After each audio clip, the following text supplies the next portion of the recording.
Yo guys, good evening. So yun, natapos na natin i-upgrade itong JG M4 Riz na pinadala sa atin kanina. So ang owner nito is from 13 Martires, Cavite. Ano nga bang ginawa natin dito? So ito, panoorin nyo na lang.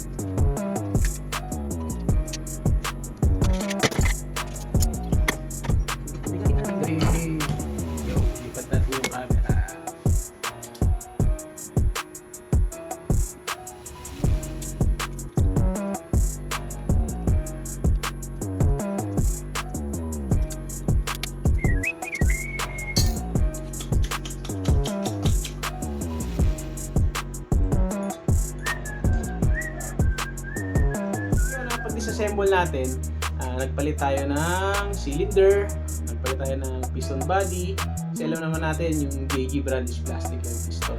Sa gears, stock gears pa naman yung ginamit natin. Nagpalit lang tayo ng spring.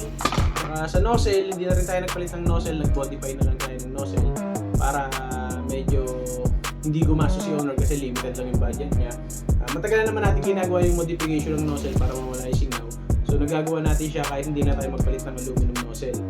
So yun, then ang FPS ito kanina is around 370 lang, kaya naisipin ito ni owner na mag-upgrade. At ngayon ito na yung FPS niya. Check na. Lagyan na pala natin ang battery.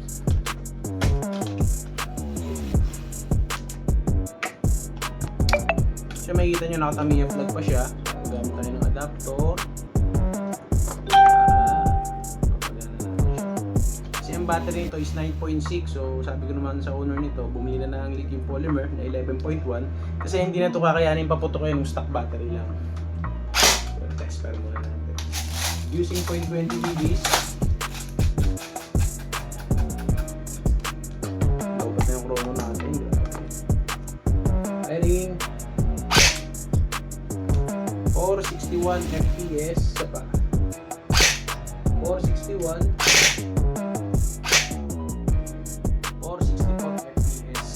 kita nyo yung naidagdag sa FPS niya. So, 370 FPS, ngayon 463 FPS na.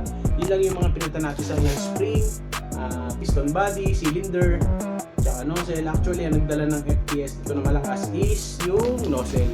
Kasi doon unang-una nagsisimula yung leak ng ganitong airsoft. So yun, sir, sa owner nito, ready ka na bukas. Maraming salamat po.